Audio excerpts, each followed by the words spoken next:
Happy Monday, my Liberty kitty cats. And for those of you that heard my interview with Vin Armani 2 weeks ago, you know that he has some advice for those here in the Liberty movement that are located in the United States. And that advice is to get your shit and go. And I quote, to get your shit and go. It's becoming very clear to anyone paying attention that political dissidents are going to have a hard time here in the U.S. And that's why it's time to seriously consider leaving the United States. That is a simple fact, my friends. And if you are like one of the many, many people who are now seriously considering leaving the U.S., you have got to check out the amazing resource that is the Expat Money Show, hosted by my friend Mikkel Thorup. If you know that taxation is theft and you're sick of paying so much damn money to support the war machine every year, this is the show for you. If you see the writing on the wall, if you see the creeping totalitarianism that is overtaking this country, this is the show for you. Mikkel helps provide you with all of the tools you need to lower your tax burden and find more freedom outside the United States. You want to check it out by searching for the Expat Money Show on your favorite podcatcher, or just head over to expatmoneyshow.com. I'd also like to invite you to a Facebook group, a Facebook forum that I actually help moderate. That is the Expat Money Forum. You can find that over at expatmoneyshow.com/forum. Welcome to the Lions of Liberty podcast. Here's your host, your guide, your shining beacon of liberty, Marc Claire.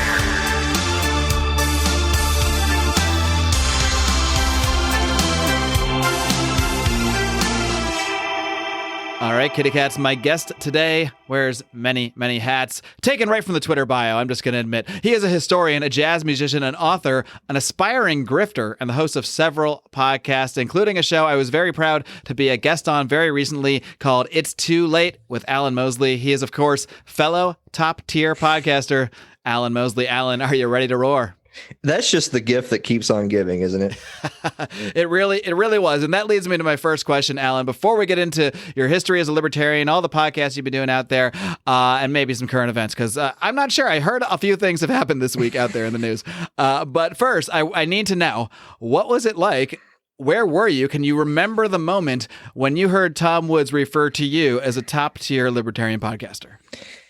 This really happened, folks. This is real. Yes, I had just gotten home from doing one of the shows, and a good friend of the show, a guy who's done some work for the 10th Amendment Center, his name is Clay Davis. He sent me a message on Facebook, and it had a clip from Pete Quinones that said, "Have you heard this? Check this out."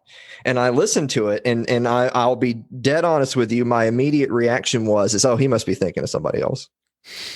Common mistake. He's got me confused with some other guy, probably Brian McWilliams. Yeah, exactly. But yeah, and I think it was an interview with, I think Pete Quinones was interviewing Tom, and somehow it came up, the subject of Libertarian Podcast, and Tom said, as far as I'm concerned, the top tier is you, Pete Quinones, Marc Claire, Alan Mosley, and I don't know, he might have mentioned somebody else, but I had lost my train of thought by that point because I was so absorbed in being called a top tier Libertarian podcaster. So yeah, it was him, and he had said Dave Smith. And he mentioned Michael Malice, but he mentioned Michael Malice just to say that, of course, he thinks Michael Malice is great, but Malice isn't really a libertarian. He will tell you to your face, I'm not a libertarian. He's an anarchist with no adjective. So he was making that short list of people that he thinks are really good content creators. And so, I mean, my takeaway was not just that he thought of our names, but that look at the company. Look at the company you're in that list. Yeah, it's not bad company at all. So either we're doing decent work out there, or we have faked our way into somehow tricking Tom Woods into thinking we're doing good work. Either way, it's working. So hey, whatever, we'll take it, right? Well, I used to tell myself earlier on when, you're trying to get something started and you don't exactly have the biggest audience in the world, is I tried to make myself feel better by saying, well, we're attracting the right audience members, not the most audience members. And I mean, that can't be a complete lie if we attracted Tom Woods, right?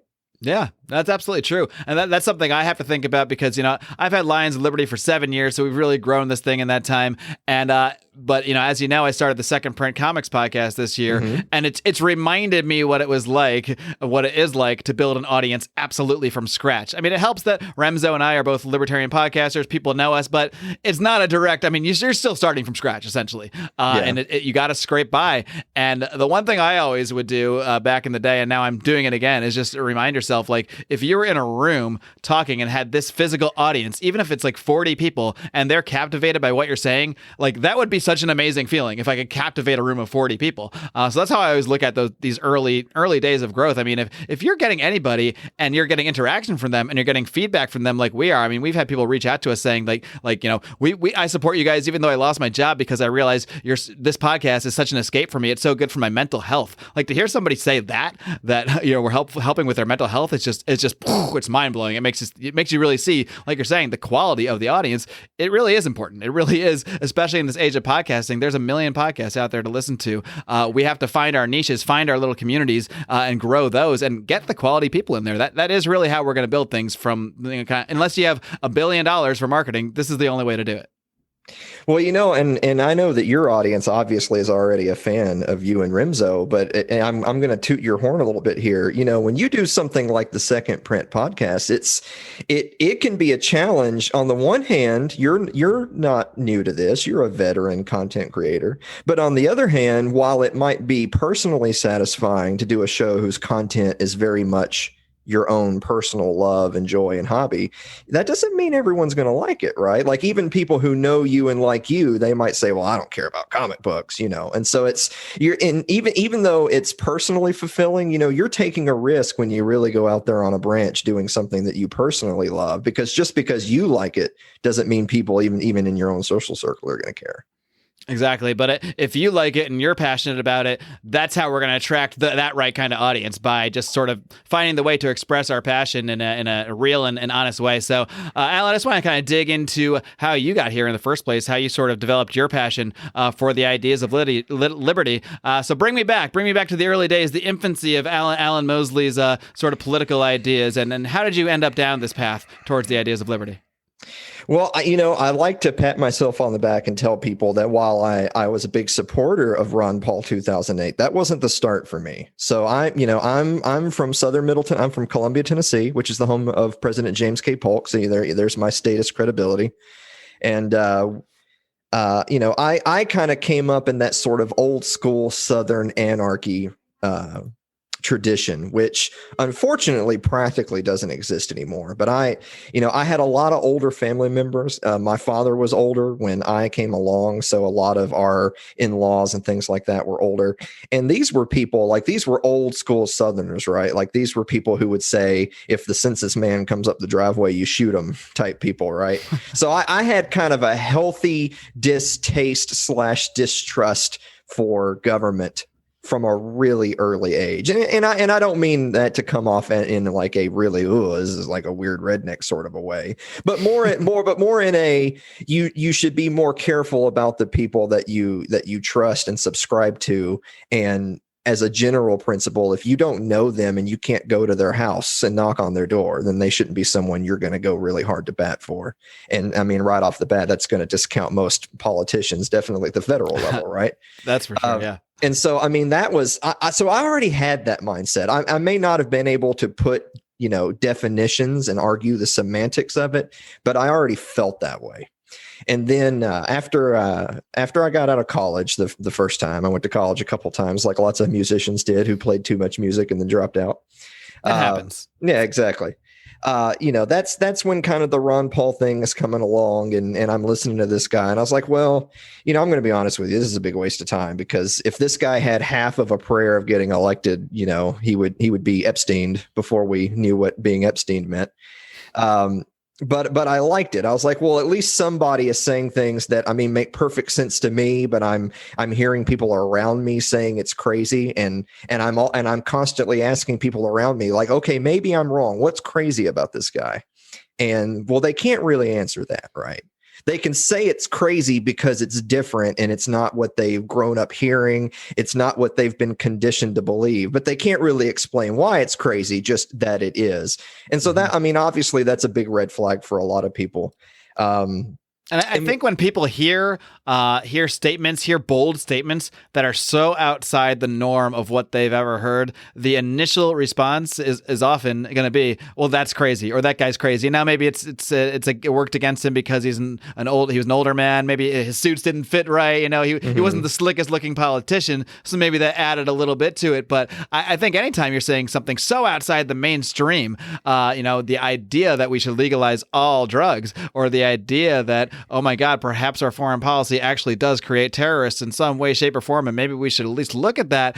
It can sound crazy because it's common now speak. It's been about 12 years since this has been in the vernacular now of the mainstream in some way, shape, or form. Before that, those phrases, those words didn't exist. They weren't even a part of the political dialogue, and the very fact that they are now is a testament to what it can be like when someone gets a little crazy and gets a little bold with a platform.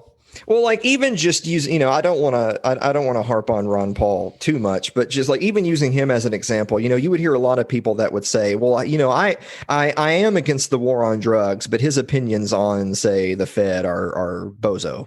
Or, I'm really for bringing the troops home, but, I don't want to be an isolationist or whatever the random BS line is. And oftentimes I would tell people, well, I'm not trying to do an appeal to authority, right? I'm not trying to say that just because he says it, that means he's right on everything. I do think Ron Paul is right on 99.9% of things, but even I'm not saying because he says it, he's right on it. But what I would challenge you, that you being that person saying those things is, well, if you agree with him on, say, ending the war on drugs, and you can also admit that 90% plus of the establishment is in no way interested in that topic, then you should at least be, if you can recognize he's right on something big when no one else is, then you should at least hear out the other things he has to say. I'm not saying you'll be persuaded, but you can at least recognize that this guy's cut from a different cloth than the rest of these people and be willing to hear what he has to say on the next item on the agenda. And this is what I think is so important for libertarians to understand and for libertarians to help with how they message. And I want to give credit to Brian McWilliams last week on Electors Liberty Land. He did a whole breakdown of how he thinks the Libertarian Party specifically should be messaging. But one key thing he mentioned as well is, when there are points of agreement, strong agreement with someone, whoever it is, whether it's someone from the left and you have strong agreement about, well, they used to be anti-war, now you can't find it there so much, but let's say criminal justice reform or whatever it may be, strongly agree with them because you do agree. So you don't need to be combative about this particular issue, at least, and try to lead with those issues that you strongly agree with. And then when they see you boldly agreeing with something that they boldly want to stand for themselves, then sure, maybe they don't adopt the libertarian philosophy overnight, but they're at least probably going to be able to hear you out, because if they can think to themselves, well, I agree with this person on this thing, they can't be completely crazy, or else they have to be completely crazy too. Yeah, exactly right. And and that's the beautiful thing, something I've said on the show many times that has gotten me into hot water with some people, as I say all the time, most people don't have any principles. And I stand by that statement. I don't mean, oh, their principles are different than I. No, screw that. Most people don't have principles at all. And when I say having principles, I usually define it as the type of person that if you give them a survey of 100 different social or political issues, and they have to really go one line at a time and think hard on what they believe, they must not have principles. Because if you had principles, they would be helping to guide you in a lot of those types of decisions, whether you like the outcome or not. You're going to know where you fall on it because your principles help to make those decisions for you. And Ron Paul is a very principled person. So, I'm sure if he were here, even he would say that, well, some of if I had that, magical 100 question survey, some of the votes that I would give maybe aren't necessarily what I would love to see in the world, but I'm compelled to do so because that's what my principles dictate. I'm pretty sure Ron Paul doesn't do heroin. Pretty sure we can safely say that on the program. I'm fairly confident. But I'm also you never know. You never know. but I'm also fairly confident he doesn't think you should have your brains blown out if you do. I'm 100% confident about that one. Exactly. And so to that point, that's where you have to challenge people. Let's just say, look, I'm not going to start, like, my first step towards you in trying to meet in the middle is not going to be legalized heroin. It's probably not strategically the best place to start. But at some point you got to go from the principled perspective. And then when you're talking to somebody and they're saying, yeah, I can see that. Yeah, I can see that. Yeah, I can see that. Wherever you reach the line where they're saying, let me stop you right there. I'm not willing to go there. Then to just say, okay, that's fine.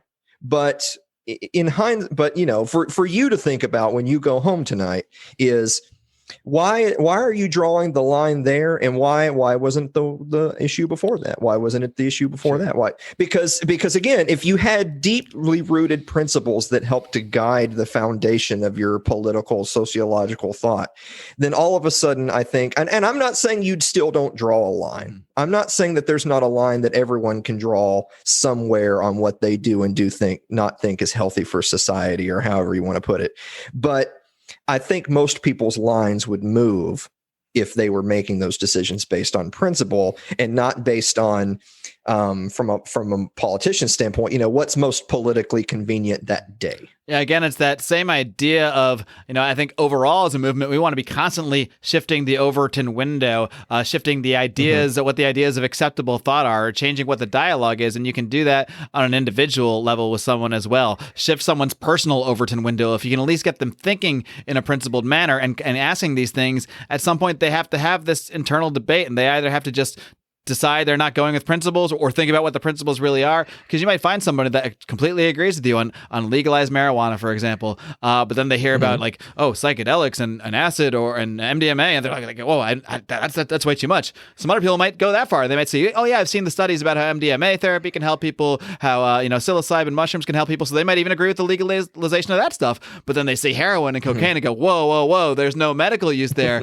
So definitely don't draw that line. And to get them to look at it from the principled point of view and to ask yourself what really is the difference in why you think someone should be physically grabbed and put behind bars for this one thing, but you didn't right across the other side here. You didn't. Was it just because there was, evidence that it was okay, or evidence there was a medical benefit? And if so, why is that your definition? We got to push these boundaries in whatever way we can, with whatever sort of step in, whatever foot we're able to get in the door in the first place. Well, like I'll give you a really perfect real world example. I got into a spat with some folks recently that this was not a libertarian group that was having this conversation, but the question came up: do you think that people who are incarcerated, do you think that people in jail should be forced to work to do something, to make to make license plates, to make widgets, to sell, to fund programs, or to pay taxes, or to reimburse, victims or whatever?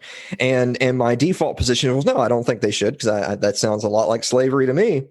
And a lot of people in this conversation said, oh, well, I think they absolutely should be able to, because they should have to have some use. Like, well, of course, people like to bandy around that word "we," right? Well, if we're going to have them in jail, we ought to make them be useful and do this. I always cringe that, at the "we." I'm like, man, yeah, I know. I don't want to do any of these things. So. Well, and I'd say, well, if you give me 5 seconds to justify my position, it's like, well, you talk about shifting the Overton window. I think most people, if asked, whether or not slavery is a good thing, I think most people in current year will say, no, I'm against slavery. I'm like, okay, we've established that. We're all on that page. We don't like slavery. Okay, well, let's open up the conversation about criminal justice reform. That's actually a really hot topic in current events. Do you think that there should be criminal justice reform? Do you think that part of criminal justice reform should be that there should be less laws? There should be less people in jail? Why is America the biggest prison colony on earth? Do we, if it's if you're someone who is pro letting out nonviolent drug offenders, then if it's a nonviolent property crime, property damage, theft, robbery, but it doesn't involve physical violence to another person's body, then don't you think it would be better for the victim of that crime to have that person working to pay off the amount as opposed to be in jail working to pay it off? And some of those people then say, well, yeah, I guess if they were going to pay back the damage they caused, like, well, if they can do that more easily out of jail so that they avoid jail, but they also make the other person whole, well, that's where you're now having the conversation about restitution rather than incarceration. And so the moral of all, because I don't want to get on all those topics, it's just the moral of the story is that what started as a really simple kind of like, a conversation piece of, do you think people in jail should have to work? And a lot of people in that group say, yeah, they should have to work. Then when they were confronted with, well, yeah, but isn't that sort of kind of like slavery? And then, well, if you're going to go that far, shouldn't they be instead of us, having to pay for them to be incarcerated and sitting there making license plates?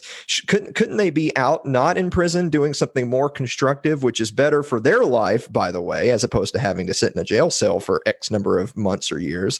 And B, if the victim ultimately receives restitution, then everyone is better off. Of course, I would love for there to just be no criminals and no crime and all that, but we don't live in a perfect world. But a more perfect world than having more people in jail than any other country on earth would be for the victim to get the value of their goods or services lost back and that person not going to jail for 20 years. I don't think anyone with a semblance of humanity could say that that's a worse result than them just rotting in jail. Sure. I mean, that scenario is a win-win, whereas the other scenario, the way we do it now, is a lose-lose. Like, I mean, the person that either made the mistake or just did a bad thing knowingly has no chance to make things better on his end or the victim's end, is now just in jail for some arbitrary time that is in no way related to the initial crime.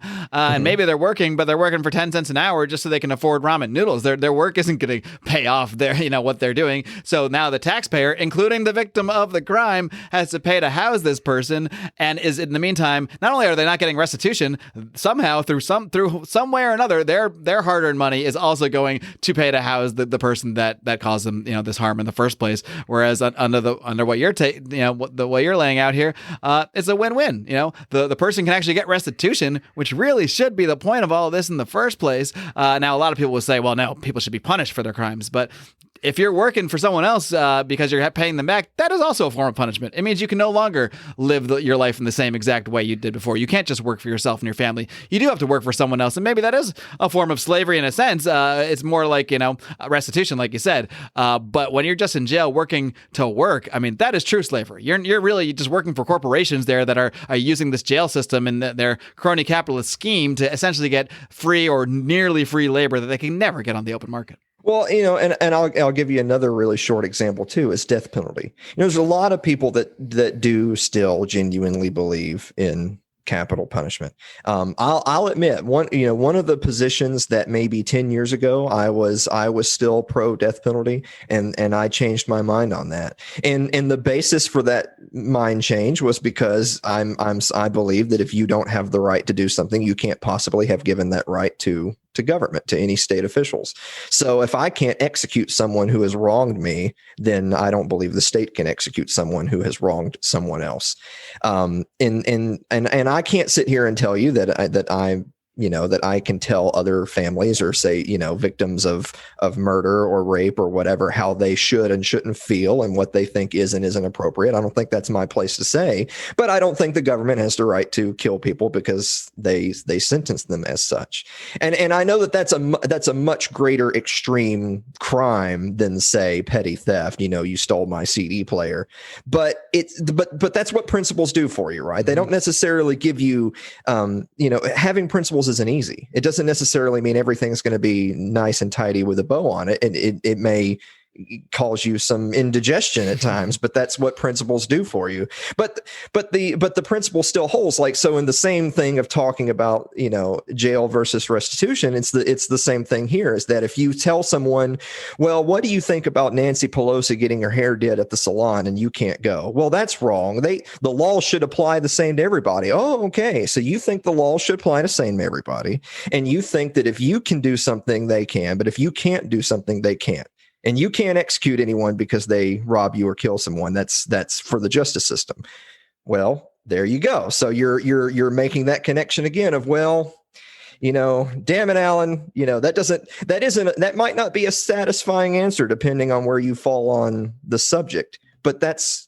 But you can see my point, that's what principles do, is they make you think of, well, if I'm going to be consistent, and I mean, in kind of bringing this full circle, that's in my mind, the beautiful thing about anarchism or libertarianism or being an ANCAP or whatever, voluntarist or whatever language you like to use, is that the beautiful thing about it is that if you're someone who just values logical consistency, I feel like, I would never say, oh, I have all the right answers for everything, for all time, for all people, for all human history. I think that's there's a lot of hubris in that statement. But I feel like purely from a pragmatic standpoint of what is the most logically consistent, philosophical, socio-political way of thinking about things, I think we have that.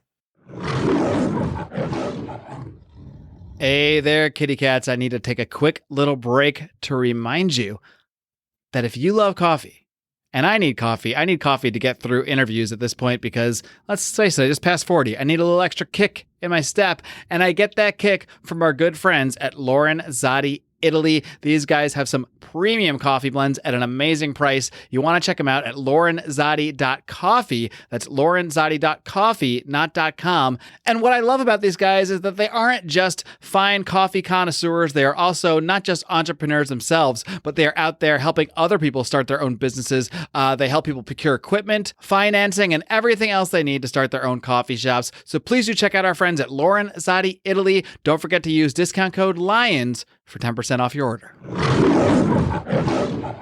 Now, Alan, one thing I want to get into here is, what you're currently doing in terms of trying to get this message out there, but in a pretty unique way, in several pretty unique ways that you've done over the years. But the latest adventure, and the one that you're really putting like all your heart and soul into, I know because I went on the show and had an absolute blast, is this the show It's Too Late with Alan Mosley.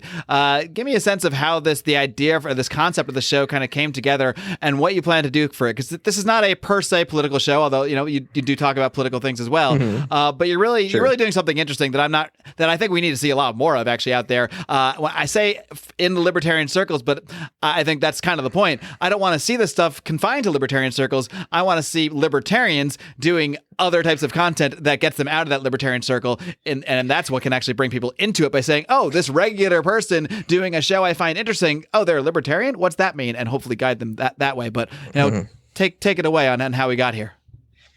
Amen and a woman to that.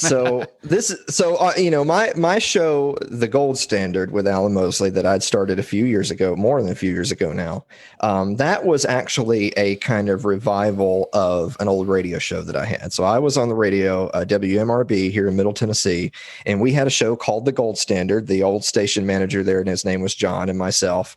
And it was kind of a drive time, call in, libertarian type political show. And we did a lot more local stuff and things because it was kind of like local radio and that sort of stuff. But it was called The Gold Standard. And then I revived that three and a half years ago as, more of like just kind of a sit down podcast type of a thing. And then over time gradually started having guests. But even the whole time we were doing that, very early on, our idea was, well, we want to do things in video.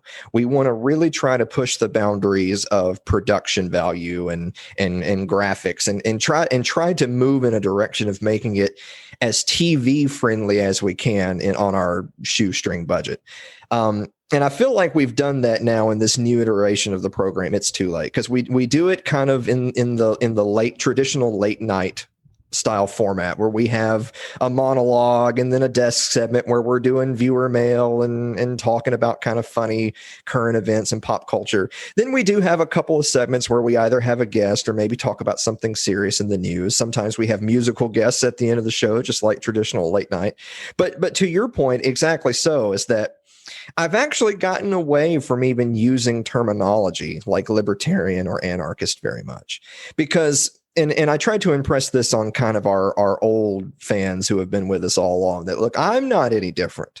I haven't changed. I'm not going the way of, Chris Cantwell, right? Like, I'm the same. Please don't. My principles. Yeah. Stay with us, Alan. Stay with us. Come into the light. I mean, my principles haven't changed at all, but you nailed it, is to say that, something that I'm not going to name any names because causing more libertarian drama is the last thing we need to do. Well, but it can be good for ratings, though. Let's be honest. You know what? A lot of people aren't very entertaining. Like, let's call a spade a spade. These monotone people with some, whatever, light jazz in the background, and then they sit down and talk about really esoteric insider baseball. I think I know what kind of thing you're referring to. Yeah. Though, this really deep esoteric type program where, you have a couple of guys that are sitting in mom's basement somewhere talking about, really, really deep philosophical libertarianism. I'm like, who are you talking to? Who are you talking to? People that are already so immersed and nerdy about it that they will find that interesting, but it's probably not bringing anyone to that. And to be fair, look, there's nothing wrong with preaching to the choir, right? Sometimes you got to preach to the choir because sometimes the choir loses its way. You need the choir to be preaching the message out there too. Yeah. So, But I felt like doing a show that was kind of sort of branded as a more mainstream late night entertainment type of a program where I might share my beliefs, and those beliefs are, in my opinion, traditional libertarian or anarchist beliefs or principles, but I don't say this is what libertarians think. That is something you will not hear on my program ever again is, well, anarchists think this. Because for one, who am I to say what anarchists think? Especially with anarchists, you really don't want to put anarchists in a box. Yeah, I mean, I feel like you're treading collectivist waters, right? When you start saying, well, libertarians think this. Well, as soon as you find one who doesn't, now you've got a fight on your hands. But two is that, well, I would rather try to demonstrate that I have the credibility to say, I think this. And then one might can surmise that, well, he is a libertarian who thinks that. I'm not saying all libertarians do, but he is one and he thinks that. And I feel like you're more likely to reach new and broader audiences by talking about some issues going on in the world, kind of maybe doing it in a little bit more irreverent way, not making everything so life or death. I feel like it's a very boomer con-esque thing to do, to say, oh, well, Biden won and the rally yesterday was bad. That means the CCP has taken over America. I was like, well, Jesus, man. Like if every single setback is the Communist Party has taken over the country, if that's the line in the sand you're going to draw every single time a vote doesn't go your way, then it's hard to take you seriously, right? Because it's just doom and gloom 24/7. So instead of that, I'm going to try my best, and I don't always succeed, but I'm going to try my best to have a little bit of humor, have a little bit of reflection, have a little bit of kind of bring some irreverence to some otherwise serious topics, but express them as my beliefs. But kind of hint, hint, wink, wink. I happen to be an anarchist. Right. I wouldn't say it's quite the same as what Remzo and I have tried to do with Second Print Comics, because we're trying to keep that a strictly non-political show. But at the same time, we are libertarians. So when we discuss an issue, and it's really amazing. I'm learning more and more, and I've been a comic book fan for 20 years. But I'm learning more and more as I get into these stories and as I break them down. And as I speak about them, like my libertarian opinions and my philosophy, it filters into everything.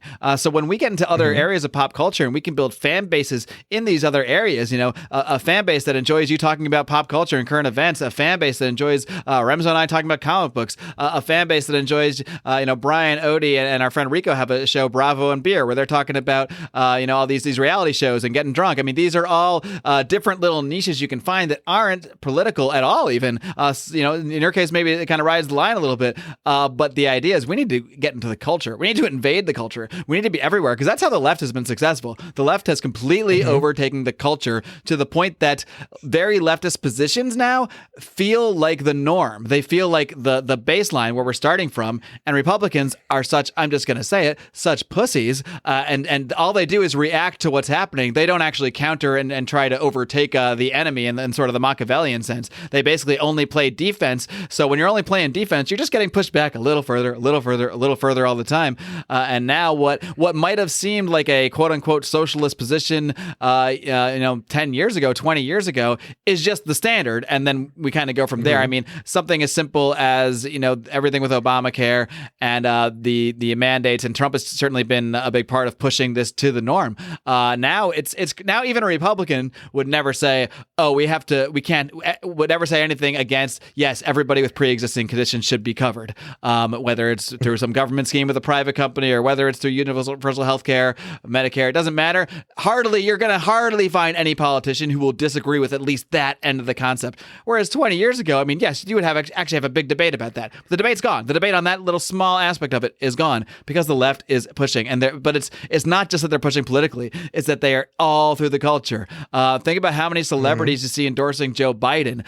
They're not doing that because they're going out on a limb. They're not doing it because they're being bold and brave. They're doing it because they're part of that culture. That's how deep it is. I mean, they're just representatives. They're just figureheads of the larger culture that has invaded almost all areas of pop culture. So that's where we have to understand that we have to go where the battle is. We have to go wage battle in these different emerging battlefields, which aren't as obvious as what one might think. They're not just the political arena. It's everywhere. Well, and this is kind of like a message to our friends and other content creators out there, is that it's not easy. It's a postcard. It's not easy. To our not quite top tier friends. Yeah, that's right. I mean, it's not easy. And what I mean by that is that, sometimes something will happen. Something in the ether will happen. A movie comes out, a politician says something, or a football game is played, and you will see an article or a video by someone. It'll be the libertarian perspective on X. And I'm like, Jesus Christ. No, first of all, not everything needs that. That's not necessary all the time. Sometimes the Bills and the Colts can play, and I don't need to know the libertarian perspective on the Bills Colts game, right? But at the same time, doing that, but it being organic is, well, that's who I am, as opposed to I'm going to evaluate everything through that lens for you. That can come off as forced and cringy and unnecessary. And again, especially if you're trying to reach more people who aren't already in your camp will see that and be like, ugh, is this what everything is about to that guy? You don't want to be that guy. Yeah, you're going to get, oh my God, do I really have to hear the libertarian perspective on everything? Do I really need the libertarian perspective on backgammon? Like, really? Can you guys just shut up about politics? But what you can do is start it doesn't have to be a podcast, it doesn't have to be a book, YouTube channel, whatever it is, doesn't matter. If you love backgammon, don't write an article about the libertarian perspective on backgammon. Go do something about backgammon that you're passionate about and allow your natural self to, filter in, whether it's comments here and there. Don't even plan it. Just go be yourself, because it's going to seep in. It's going to seep into that culture, and you're going to build this huge 10,000 person backgammon audience, and they're not libertarians, but suddenly they have this person they respect and this person who's a leader in their community. And now when they do see you somewhere else and they hear you say something and they say, oh, that's something they might have written off earlier, like we're talking about towards the beginning of the show, something that sounds like a crazy Ron Paul thing. Well, they can't write you off as crazy and not knowing what you're talking about if they are one of your fervent fans because they love backgammon and your take on backgammon is so amazing. I've hardly ever played backgammon. I have no idea why that became the example. I feel like I played it as a kid. I couldn't explain the first thing about it. So maybe someone out there should start this backgammon podcast so I can learn about backgammon. But anyway, the point being, do what you're passionate about. It doesn't need to be about politics, and build these communities, because then you're going to become a respected figure of your community, a respected leader, and that's going to give so much weight to when they actually do hear a quote unquote crazy opinion from you. Well, like I'll use Dave Smith as an example. I've met Dave once. I met him at Tom Woods' 1000th actually, but I've never had him on the show. I'd love to get Dave Smith on the show someday. So tall. Yeah, he is tall. He's tall. I mean, well, I'm under 6 foot, which means I'm a midget. Same. I'm about a couple inches under that, let's just say. Yeah. Yeah, exactly. So, I'll use him as an example of what, Dave Smith is not a successful libertarian person. He's a successful person who is a libertarian. Yeah. And that small distinguishing comment means everything. If you are trying to be the most successful libertarian, for one, you're kind of setting the bar lower than maybe you should. Aim higher, folks. Come on. Yeah. And two, like if that like that's your identity, like your identity is I'm a successful libertarian. I think your identity should be I'm a I don't want that. Yeah, exactly. You want to be a successful person who, oh, by the way, did you know that guy's a libertarian? No shit. And then really? Huh. Yeah, exactly. I think it just changes the dynamic both for people within our camp and people outside. I mean, people within our camp will be like, yeah, oogle ogle, one of us. But people outside of our camp who maybe their preconceived notions of anarchy or libertarianism is, oh, that's a fringe element. I don't really like that. Then when they see someone who they get to know as successful and well-spoken and all that, and then find out after the fact, after they've already kind of established their first impression of, oh, this is a well-to-do person, then finds out they're a libertarian.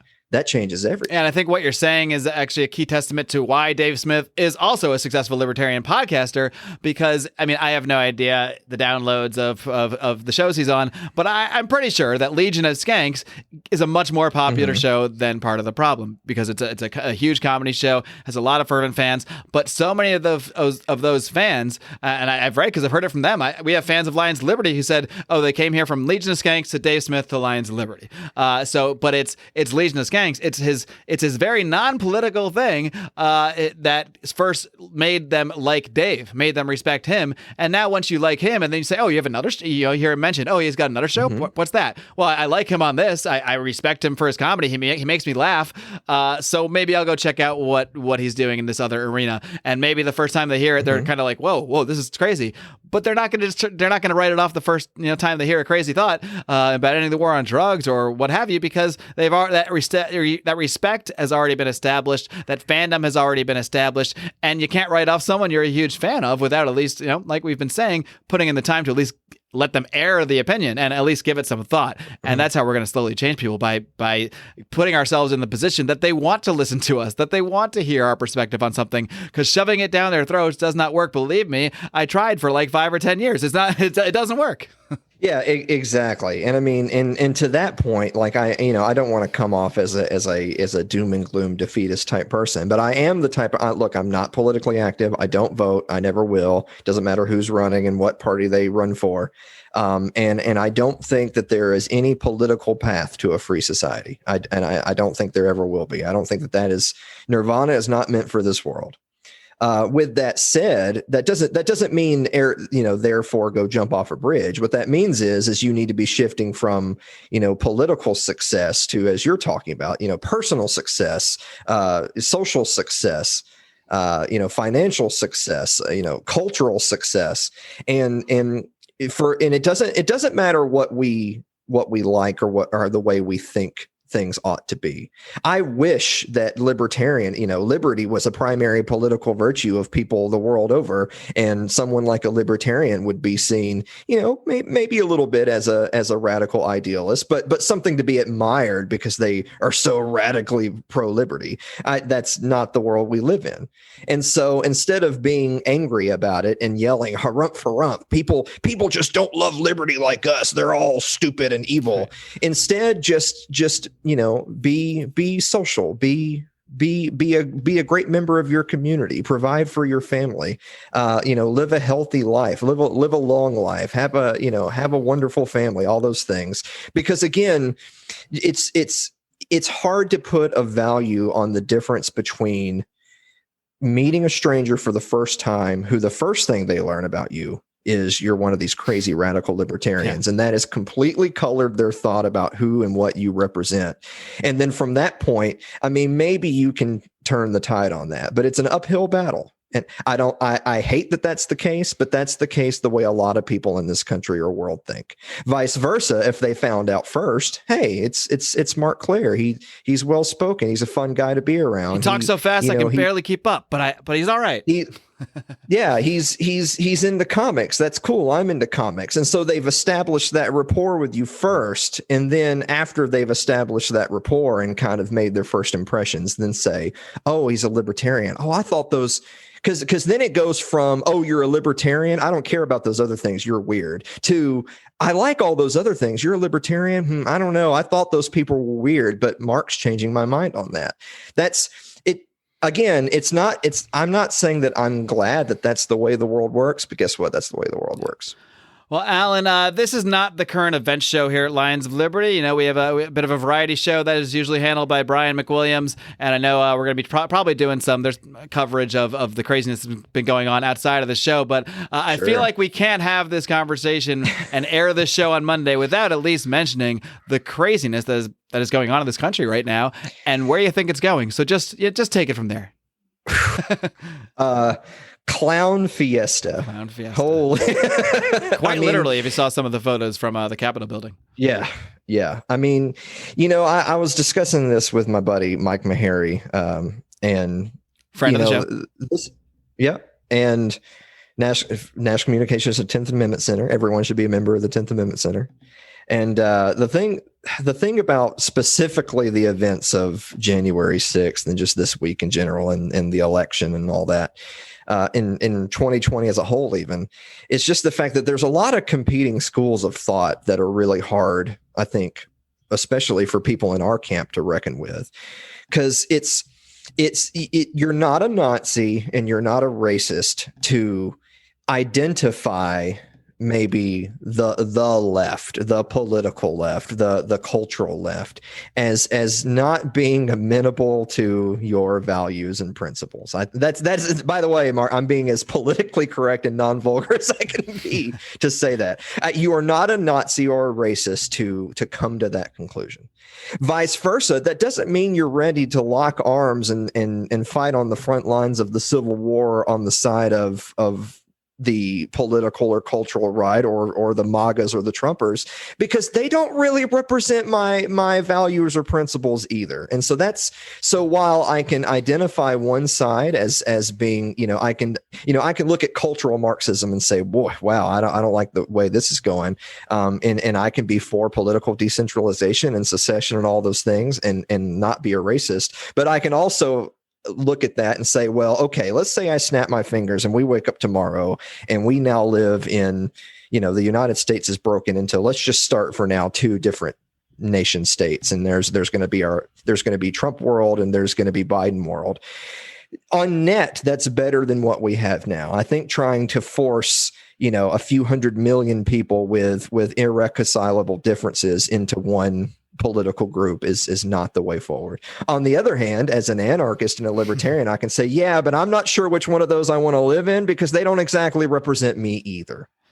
And it's something too, and this is kind of a message for the boogaloo libertarians out there and the collapsitarians is, look, I'm all for a good breakdown of society as we know it, but I would caution those people on those types of beliefs, if for no other reason than if and when that disillusion of the political world as we know it comes, that the next thing isn't a free society. The next thing, it may be smaller societies than we have now, but the mainstream thought in the ideological right and left still do not line up with my values. Right. That doesn't mean there's going to be a place for us. Neither one of those camps are saying, oh, don't worry, you guys, when the Civil War is over, you come live with us. No, they're not saying that. They'll say that if you're going to adhere to their edicts. That doesn't make them any better than what we have now. So I don't know, man. It's just, but I guess in some sense, I have sympathy for the MAGAs out there. Because they had their guy, right? They had their Trump and they believed he was going to drain the swamp and all this. And of course, I will say this, and I know our friend Mike Meharry agrees with this. I'm not going to be one of these right kind of leaning libertarians who thinks on net Biden winning was way worse than Trump winning. Because I got to be honest with you, I think the GOP is a way better opposition party than they are a party in power. Oh yeah, for sure. I mean, they actually at least speak about principles when they're the opposition party. Yeah, exactly. I mean, the ship's sinking anyway, but if I had to choose, the GOP party is a better opposition party. And I mean, but vice versa, I will preface that with, you have a lot of MAGA types out there saying, well, look, man, now that Biden's in, here comes the CCP, the country's right. going to go full communist. So we got to be ready to vote in 2022. We got to be ready to vote in 2024. And my answer to them, And I know that the 10th Amendment Center guys would tell you this. Mark, I know you know this, is that for Bolden and the guys over there at TAC, when there's a Republican in office and they say the exact same things about limited government and constitutional values, all the right-wingers call them libtards and snowflakes and unsubscribe. And then when the Republican loses office and a Democrat is in, and TAC says and does the exact same things, no matter who's in office, then all the right-wingers come around and say, yeah, speak truth to power, and all the lefties are calling them Nazis and racists.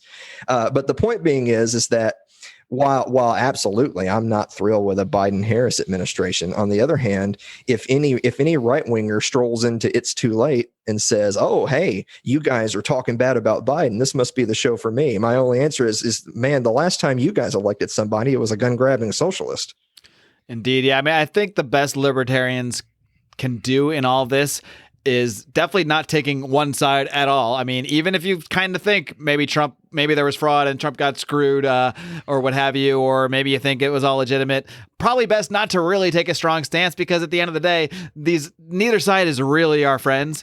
You might find some people in some camp that are more so than the other, but you don't want to start getting associated with the other side. The best we can do is kind of use this as an example of, maybe we shouldn't all be ruled under the same system. Maybe this is why. Maybe look what's happening now. Do we really need to be fighting over this building in Washington, D.C., where we control everything else all around the country? Do we really need to have this happening? Or can we break up, kind of live in our states and at least look at things that way? At least have our own communities. Do we need to force our beliefs, whatever they are, as right as we might think they are, on the entirety of a nation that doesn't agree with them and never, ever will? Or can we just live peacefully and a little more separately? I think that's probably the best angle we can take on this whole thing. You have to be, if those are your principles, if you value liberty as a primary political virtue, you have to be unabashedly libertarian at all times. If you're going to be anti-lockdown under Trump, you better be anti-lockdown under Biden. By the way, you better be anti-lockdown. You better be acting in lockdown, period. If anti-war, like, look, I know a lot of people give a lot of heat to the LP. I do too. I've said many times, if I run for an office in LP, my platform is to dissolve the Libertarian Party. That's what I'm running. That's my platform.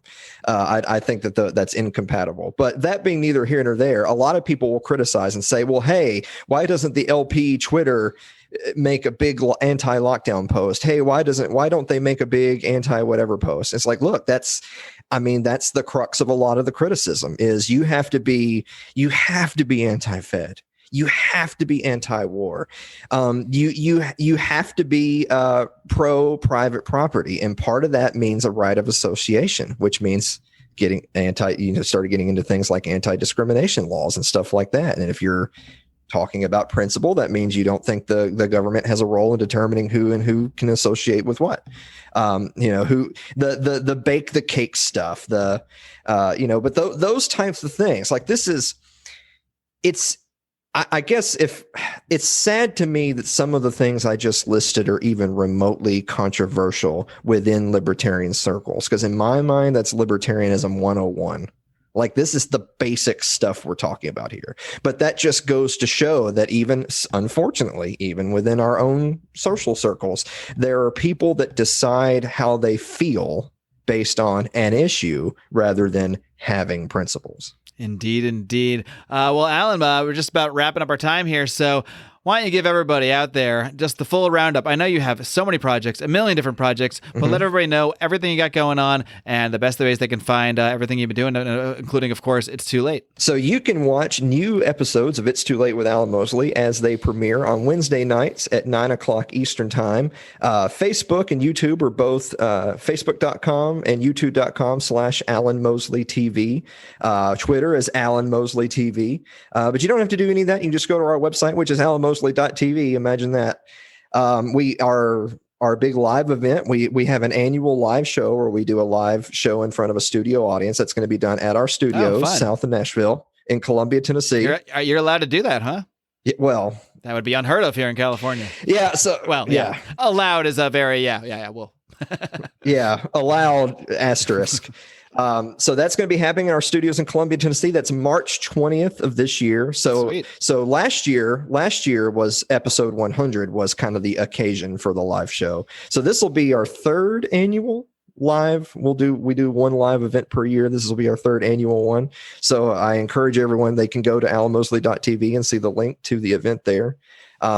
Had a lot of fun last year getting to meet people that, you mostly know online, getting to meet them in person. And we actually had people from all over the country. We were in southern middle Tennessee. We had people from New York and Pennsylvania and Utah and Florida and Louisiana and Texas. It was awesome. So, but I mean, that's that. If there's anything, that's what I want to leave with people is, I'm kind of over the whole liberty movement thing. Like that's another phrase you don't hear me say anymore. I'm so over that. I don't think there is such a thing. I don't think there is such a thing as a liberty movement in this country. But I think that there are people. I think that there are individuals who value liberty, and so it's just that much more important to get to know those people and to work with those people and do business with those people and support those people. Goodness forbid they go to lionsofliberty.com and support those people or Alan. Yeah, we're not saying send us money, but seriously, people, send us money. We need help. I was about to say, I don't know what you're talking about. I tell people on the show all the time. So what you do is you go to our PayPal and you type 999,999.99 and you put in your card info and you hit enter, and then you're a real libertarian. I like to make it easy. I just say, send us 1 Bitcoin and we're good. We're good. Yeah. It doesn't even matter. I won't even bother looking at what the value of it is anymore. Just a Bitcoin. We'll take it. I won't complain. We'll take it whatever price. Alan Mosley, it's been such a blast having you on. I had an absolute blast being on your show. It's Too Late. So I'm glad we could return the favor and have another great conversation. And I'm sure we'll have several others down the road here over the years. So Alan, it's been awesome speaking to you. So keep up the great work and keep on roaring. Thank you so much, Mark. All right, kitty cats, I hope you enjoyed my conversation today with Alan Mosley, one of my favorite people to talk to. Of course, I always love speaking with fellow top-tier libertarian podcasters. So shout out, of course, to Tom Woods for giving us that designation a few months ago. And Alan's an awesome guy. I highly recommend checking out his show, It's Too Late with Alan Mosley. I had such a fun time on that show. I cannot wait to go back again. And as we mentioned throughout the show, that's right, I have my own little side project diving into pop culture myself. Well, not just myself. It's myself along with Remzo Martinez, longtime friend of the show, part of the We Are Libertarians network. We have come together to produce a decidedly non-libertarian show purely about the comic book characters, stories, and events that we loved and love as fans growing up, in the hopes that we could introduce other people to a lot of these concepts, a lot of these characters that they may only know from a recent movie or TV show or that kind of thing. We do a deep dive on the source material each and every week, and we have an absolute blast doing it. So that is the Second Print Comics podcast. Again, you got to spell out the word second. Don't just use the number 2 and the N and the D. That's not going to cut it. Second Print Comics podcast. Please do me a favor. Search your favorite podcaster for that puppy right now. Even if you're not a big comic book fan, even if you don't think you're into this kind of thing, I think you're really going to enjoy the vibe, the flavor that Remzo and I bring each and every week to really help take your mind off politics. My God, do we ever need our mind off politics more than right now? But when you want your mind on politics, of course, this is the place to be. The greatest libertarian variety show on earth at Lions of Liberty. 3 days per week. Every single Monday, you get me right here with the flagship Lions of Liberty podcast, bringing you interviews like the one you heard today with Alan Mosley, bringing you debates like the one you're going to hear again later this month. I say again because Dave Smith is returning, but this is a different kind of opponent. He is not really debating one of his many, many online Twitter critics. Dave is actually going to be debating former Maine State Senator Eric Brakey about libertarian strategy. Now, Dave is a big proponent of overtaking or taking over, whatever you want to call it, the Libertarian Party, making it the home of the pure libertarian message, while Senator Brakey, he is still a strong proponent of using the GOP as the political vehicle for the libertarian movement. So they're going to be debating that very topic later on this month. In fact, members of the Pride are going to be able to see that debate live in the Secret Pride Facebook group this coming Friday. So hop in the Pride right now. There's no better time. Head to patreon.com/Lions of Liberty. Our patrons help fund this entire show. And of course, get a ton of bonus content, including early access to shows, live streams like the debate you're going to see with Dave Smith and Eric Brakey. Of course, all of our exclusive bonus content, Degenerate Gamblers, Conspiracy Corner, Boil oh boy, it just never stops coming. And of course, that was a long way to get to. And on Wednesdays, right here on Lions of Liberty, you will hear Brian McWilliams just smacking you upside the head each and every week with his very special, acerbic, and often foul-mouth filled, I would say, but he's recently turned a new leaf, at least for one episode, so we'll see. But that is, of course, Brian with Electric Liberty Land every single Wednesday, while John Odermatt is now wrapping things up. No, not on Fridays. That's right, on Thursdays. We're going to turn up your week a little early. We're going to unleash you into the wild, the rest of the podcast, earlier than we used to now. Every single Thursday, you can find John's new show, Finding Freedom. If you were a fan of Felony Friday, don't freak out. Don't flip. He's still going to be focusing on a lot of the same topics about the criminal justice system, still doing a lot of the same type of interviews with people who have been through that system, but this is giving him the freedom to kind of expand out a little bit more, cover some different topics that don't necessarily sit right into that niche. So, hey, guess what? You get all of this stuff, all 3 shows, still for the very, very low price of $0. 3 for the price of 1. The price is free. Just hit that subscribe button, smack the heck out of that thing on your favorite podcatcher, and while you're there, well, at least while you're at Apple, because screw those bastards. I don't like them either. I'm going to say it right here, but they still control these darn algorithms, and we got to use them while we have them. So you may as well leave us a 5-star rating and a great review on Apple Podcasts. Get as many people, get as many ears to the Lions of Liberty, to the ideas of liberty, while we still have a chance to do so. Folks, that's it for me. Until next time. Live long and live free.